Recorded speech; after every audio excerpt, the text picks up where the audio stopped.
David, we're going to try a little experiment, and I want everything. I want your selections to feel random to you. Okay. Before we start, I'm going to show you. We've got a deck of cards here, and I'm going to split the deck into two halves. Okay, so you're going to have half, and I'm going to have half. You have half, and I have half.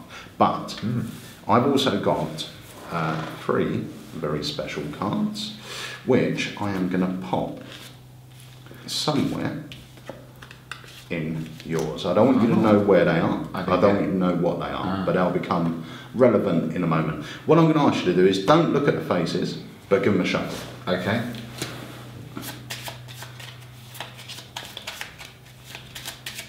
Yeah. Perfect. Keep hold of the cards. I don't want to touch them, but I want you to make 3 piles on the table. Now, there's 2 things. There's got to be at least 4 cards in each pile. Okay. And you have to have at least 2 cards in your hand at the end. Oh. All right? Okay. But apart from that, you're going to make 3 piles, but it's very important the card you stop at each pile, you have a feeling for. So if you've dealt 5 cards here, but you feel really the middle one, the 3rd card, is the card you want on top, change the position. Okay. Does that make sense? Yeah. It's got to be your choice. Right.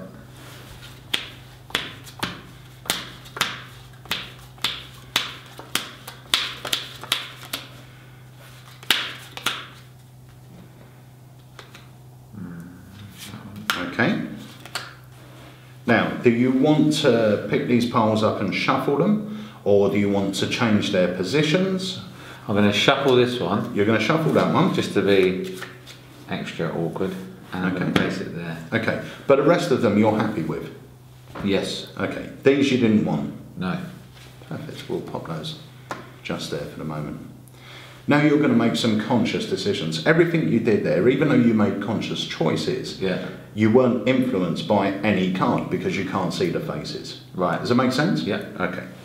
Now with my pile, you're just going to name any card you see.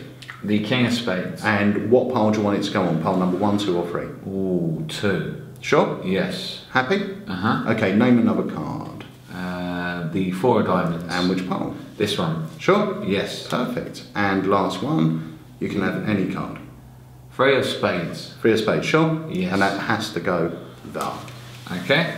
But you could have chose any one of these cards. Obviously, you could have chose to stop on any one of these cards. But you chose the 4 of Diamonds, the King of Spades. So you chose the 4 of Diamonds, the King of Spades, and the 3 of Spades. Yes. Now, do you remember when I placed the 3 cards in your pile at the beginning? Yeah. The 3 cards were blank face cards. Right. Okay. But I wrote a message on them.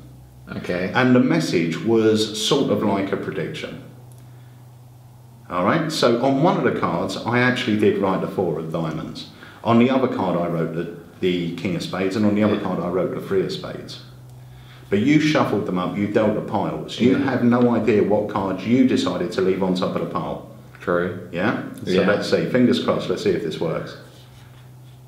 We've got 4 of Diamonds. That's 1 out of 3. That's pretty good. We've got King of Spades. Very good. And the last one is the 3 of Spades. And it just shows you how random actions are sometimes not as random as we think. Okay. That is really cool. And that, my friends, is random. Very random. Random indeed.